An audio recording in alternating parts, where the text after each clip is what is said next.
avec notamment une compatibilité tous les instants et une grosse efficacité aussi. Exactement, c'est ce que le coach voulait. Il voulait beaucoup d'intensité, beaucoup d'impact. Et on a joué dans un système hybride et je pense qu'aujourd'hui ça a très bien marché. Qu'est-ce que tu entends par hybride? Quand le ballon allait sur leur côté gauche à eux, voilà, on passait limite en 4-3-3 et quand c'est de l'autre côté on passait en 5-3-2 ou en 5-4-1. Mais voilà, on était tous synchrones, on était tous concentrés et ça c'est très bien. Vous aviez ciblé tout spécifiquement ce côté gauche rémois? Oui, on a beaucoup travaillé cette semaine. Voilà, les deux Habib devant, voilà, aller fermer le jeu sur Abdelhamid. Et ensuite c'est à nous de coincer là. Je pense que c'est ce qu'on a réussi à faire. Il y a eu des vagues rémoises, mais vous n'avez pas bien tenu, jamais lâché vraiment. Oui, voilà, ça montre qu'avec du caractère et avec du combat, on arrive à faire de belles choses, on arrive à bien défendre. Je pense que, moi c'est mon avis, mais je pense qu'on n'a pas trop été inquiété. Et voilà, ça montre l'état d'esprit de toute l'équipe. Ouais, c'est avec ce visage que le Racing peut se maintenir. Oui, moi j'y crois, toute l'équipe y croit, tout le staff y croit. Et je pense que si on reste dans ce combat-là, on va vite se maintenir.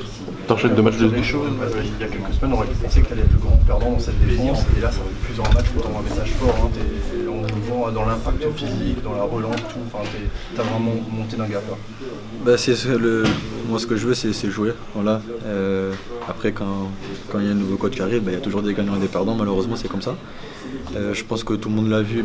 J'étais pas le premier choix dans l'équipe, mais j'ai pas perdu confiance. J'ai continué à travailler.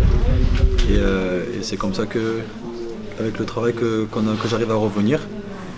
J'ai fait un bon match, j'enchaîne de bons matchs, mais je suis pas le seul à enchaîner le bon match aussi. C'est la deuxième victoire de suite, ça t'est pas arrivé encore cette saison. Ça peut être aussi une bascule pour toi?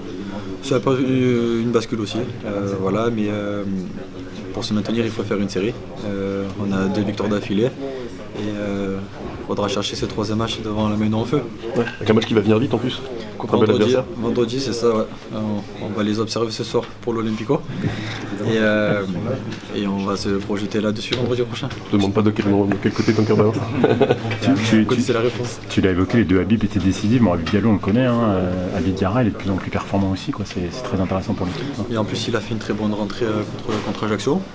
Il nous a été bénéfique contre Ajaccio, là il a fait encore un très bon match aussi. Le retour d'Habib aussi, il nous a fait du bien, voilà. En plus surtout ce but d'entrée de match il nous a fait beaucoup de bien. Mais aussi il ne faut pas oublier les entrants, voilà, ceux qui sont rentrés, ils nous ont beaucoup apporté. Et il faut garder cet état d'esprit là. Qu'est-ce qui caractérise surtout Habib Diarra? Qu'est-ce qui le caractérise, Habib Diarra, surtout en premier? Sa percussion, sa vitesse. Voilà, quand on sait qu'on peut lui faire quand il nous fait un appel contre appel, on sait qu'il faut l'envoyer en profondeur. Et quand ça part, c'est dur de le rattraper. Je le vois à l'entraînement, c'est dur de le rattraper, mais voilà, c'est Habib Diallo, en point d'appui, et quand ça part derrière, c'est dur à rattraper.